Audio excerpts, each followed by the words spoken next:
excusez-moi, hein. Je vous dis tous les jours ici que nos ennemis ne sont pas dehors.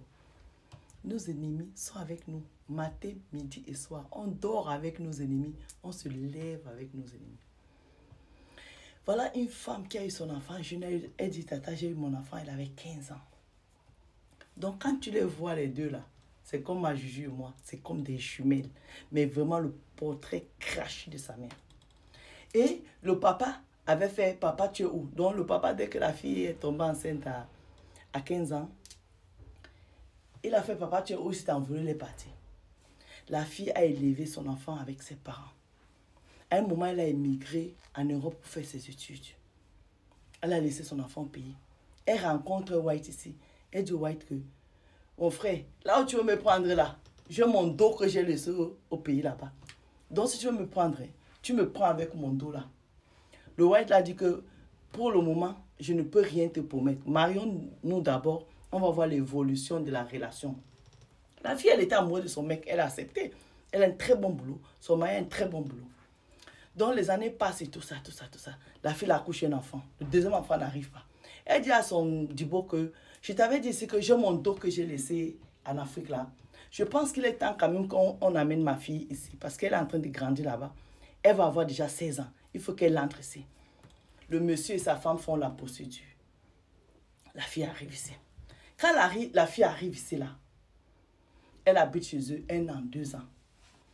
La maman dit à sa fille que, mon frère, comme tu es à l'université, maintenant tu as 18 ans, hein, mieux on te loue une maison, un studio dehors, tu vas aller vivre là-bas. Comme ça, tu fais ta petite life. La petite là dit que non, elle est déjà habituée à rester, elle va rester avec son petit frère. Oh. Maman, la fille là commence à séduire son beau-père. Son beau-père aussi commence à ouvrir les yeux sur la petite fille là. Voilà, la grossesse est entre eux. Qui t'a enceinte, elle commence à tourner la langue dans la bouche. Et la personne qui met la pression dans la maison, c'est le beau-père devant sa femme. Pour dévier les intentions et la réflexion de sa femme. Il chauffe la petite tous les jours pour dire, ouais, ben tu sais, qui t'a enceinte, c'est la personne, bla. La petite la couche. Il n'y a pas de père. Le papa, dont le mari de sa mère, se porte volontaire, dit qu'il va reconnaître le mouna. Donc, le petit-fils de sa femme. La femme l'a dit, c'est bien. Comme ça, au moins, l'enfant n'est pas avec un acte de naissance, papa, tu es où?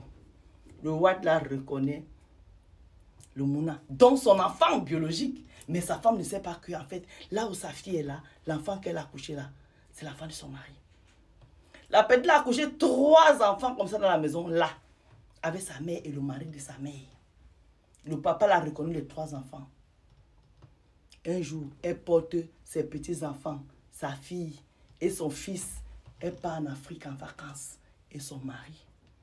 C'est arrivé en Afrique que la dame la découvre qu'en fait, sa propre fille qu'elle a accouchée dans le ventre. Les enfants qu'elle a accepté que son mari reconnaisse. Sa fille est sa copouse et que les enfants que son mari a reconnus là, ce sont ses propres enfants biologiques. Vous savez ce que la maman a fait? La maman n'a pas discuté. Parce que quand c'est ton enfant qui te met le dos au mur, tu n'as pas de mots. Quand c'est un étranger qui te fait quelque chose, tu peux parler. Tu as la force de parler. Mais quand la trahison est interne, tu n'as pas de mots. La maman là a fermé sa bouche. Elle n'a rien dit. Elle est partie seulement au village.